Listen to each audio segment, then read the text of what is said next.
അടുത്തത് P block മൂലകങ്ങളാണ്. P block മൂലകങ്ങൾ. P block മൂലകങ്ങൾ.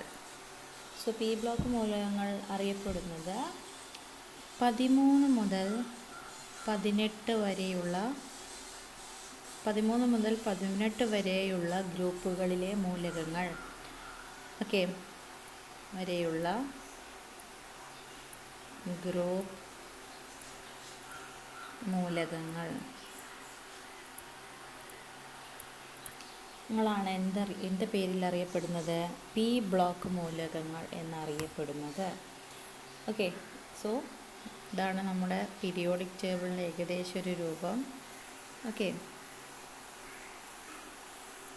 ഇതിൽ ഈ 13 മുതൽ 18 വരെ ഉള്ള ഗ്രൂപ്പിലെ മൂലകങ്ങളെയാണ് നമ്മൾ എന്ത് വിളിക്കുന്നത്? പി ബ്ലോക്ക് മൂലകങ്ങൾ എന്ന് വിളിക്കുന്നത്. ഓക്കെ, പി ബ്ലോക്ക് മൂലകങ്ങൾ എന്ന് വിളിക്കുന്നത്. ഓക്കെ, ഇനി 1, 2 ഗ്രൂപ്പ് 1. അപ്പോൾ ഇവിടെ വേറൊരു കാര്യം കൂടെ പറയാം. ഗ്രൂപ്പ് 1, 2, 13 മുതൽ 18 വരെ ഇത്രയും മൂലകങ്ങളെ, ഇത്രയും ഗ്രൂപ്പുകളിലെ മൂലകങ്ങളെ നമ്മളൊരു പേര് വിളിക്കുന്നുണ്ട്. അതിൻ്റെ പേരാണ് പ്രാതിനിധ്യ മൂലകങ്ങൾ. എന്താണ്? പ്രാതിനിധ്യ മൂലകങ്ങൾ. പ്രാതിനിധ്യ മൂലകങ്ങൾ. പ്രാതിനിധ്യ മൂലകങ്ങൾ എന്ന് വിളിക്കുന്നത്. അല്ലെങ്കിൽ നമ്മൾ ഇംഗ്ലീഷിൽ അതിനെ റെപ്രസെൻറ്റേറ്റീവ് എലമെൻറ്റ്സ് എന്ന് വിളിക്കും. റെപ്രസെൻറ്റേറ്റീവ് എലമെൻറ്റ്സ് എന്ന് വിളിക്കും. സോ നമ്മൾ എസ് ബ്ലോക്കിൽ പറഞ്ഞതുപോലെ തന്നെ പി ബ്ലോക്ക് മൂലകങ്ങളിൽ അവസാന ഇലക്ട്രോൺ പൂരണം നടക്കുന്ന സബ്ഷെൽ. ഇപ്പം നമ്മൾ എടുക്കുകയാണെങ്കിൽ നമുക്കറിയാം 13 മുതൽ 18 വരെയുള്ള ഗ്രൂപ്പ് എന്ന് പറയുമ്പം ഏതൊക്കെ ആൾക്കാർ വരുന്നത്? ബോറോൺ മുതൽ സ്റ്റാർട്ട് ചെയ്യും അല്ലേ? ബോറോൺ, കാർബൺ, നൈട്രജൻ, അങ്ങനെ പോകുന്നത്. നൈട്രജൻ, ഓക്സിജൻ അല്ലേ? സോ ഈ ഗ്രൂപ്പിലുള്ള മൂലകങ്ങളുടെ അവസാനം, ഇപ്പം നമ്മൾ ബോറോൺ എടുത്ത് നോക്കുക. ബോറോൺ 5 ആണ്. സോ എന്താണ്? 2, 3. സോ സബ്ഷെൽ ഇലക്ട്രോൺ വിന്യാസം എങ്ങനെ എഴുതും? 1s2, 2s2, 2p1. ഇനി കാർബൺ ആണെങ്കിൽ 6 ആണ്. 2, 4 അല്ലേ? 1s2, 2s2, 2p2 എന്നാണ് വരിക. ഇനി നൈട്രജൻ ആണെങ്കിൽ 7 ആണ്. 2, 5 എന്നാണ് വരിക. 1s2, 2s2, 2p3 എന്ന് വരും അല്ലേ? ഇനി ഓക്സിജൻ ആണെങ്കിൽ 8 ആണ് വരിക. 2, 6, 1s2, 2s2, 2p4. സോ ഇവിടെ നോക്കിയാൽ നിങ്ങൾക്ക് മനസ്സിലാവും ഇതെല്ലാം അവസാനിക്കുന്നത് പിയിലാണ് അല്ലേ? പി സബ്ഷെല്ലിലാണ് എല്ലാത്തിൻ്റെയും അവസാനത്തെ ഇലക്ട്രോൺ പൂരണം നടക്കുന്ന സബ്ഷെൽ എന്ന് പറയുന്നത് ഏതാണ്? പി ആണ് അല്ലേ? പി ആണ്. സോ അതുകൊണ്ടാണ് അതിനെ എന്ത് വിളിക്കുന്നത്? പി ബ്ലോക്ക് മൂലകങ്ങൾ എന്ന് വിളിക്കുന്നത്. ഇനി പി ബ്ലോക്കിലെ മൂലകങ്ങളുടെ ബാഹ്യ എസ് പി, ഇപ്പം നമുക്കറിയാം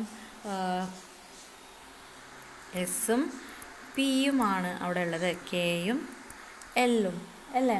എസ് പി.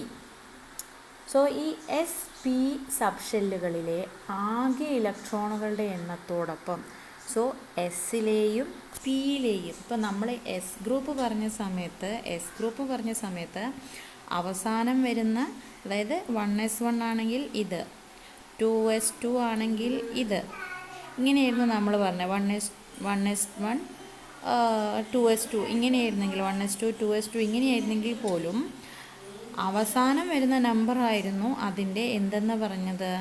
ഗ്രൂപ്പ് നമ്പർ എന്ന് നമ്മൾ പറഞ്ഞിരുന്നത്. എന്നാൽ പി ഗ്രൂപ്പിലേക്ക് വരുന്ന സമയത്ത് എസിൻ്റെയും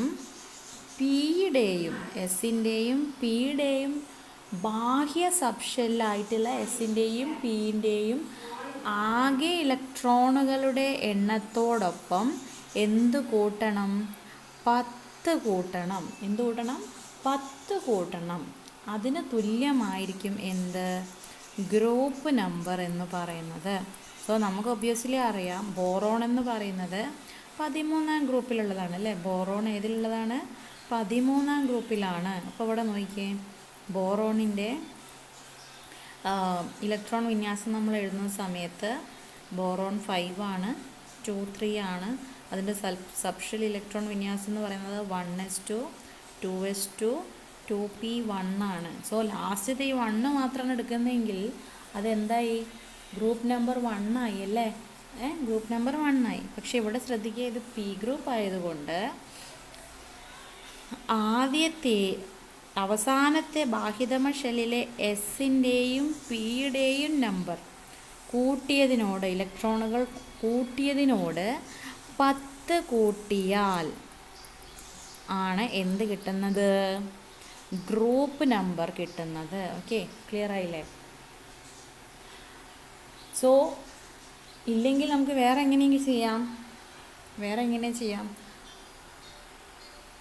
ഈ ബാഹ്യതമ ഷെല്ലായിട്ടുള്ള പിയിലെ ഇലക്ട്രോൺസിനോട് 12 കൂട്ടിയാലും മതി. ഓക്കെ, ഇവിടെ നോക്കിയേ.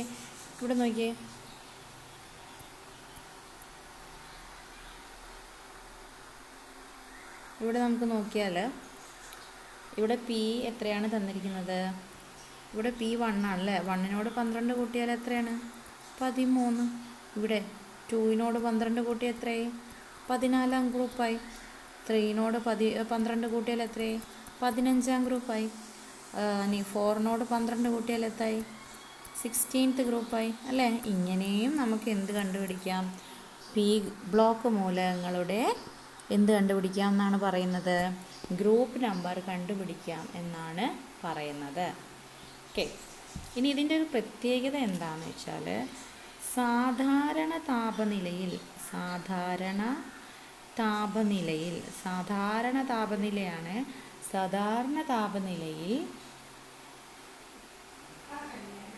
ഖരം, ദ്രാവകം, വാതകം ഈ 3 അവസ്ഥയിലും ആരെ കാണാനായിട്ട് പറ്റും? സാധാരണ താപനില എന്നുള്ളത് ഓർക്കുക. സാധാരണ താപനിലയിൽ ഖരമായിട്ടും ദ്രാവകമായിട്ടും വാതകമായിട്ടുമുള്ള മൂലകങ്ങൾ ഈ ഗ്രൂപ്പിലുണ്ട്. അതായത് പി ബ്ലോക്ക് ഗ്രൂപ്പ് മൂലകങ്ങളിൽ പെടുന്നു. ഓക്കെ, ഇനി അയോണീകരണ ഊർജം എന്താണ്? നമുക്കറിയാം എസ് ബ്ലോക്കിൽ അയോണീകരണ ഊർജം എന്തായിരുന്നു? കുറവായിരുന്നു. എന്നാൽ പി ബ്ലോക്കിൽ എസ് ബ്ലോക്കിനെ അപേക്ഷിച്ച് അയോണീകരണ ഊർജം എന്ന് പറയുന്നത് എന്താണ്? ഉയർന്നത്. ആരപേക്ഷിച്ചിട്ട്? എസ് ബ്ലോക്കിനെ അപേക്ഷിച്ച്. ഇനി ഇലക്ട്രോ നെഗറ്റിവിറ്റിയോ? ഇലക്ട്രോ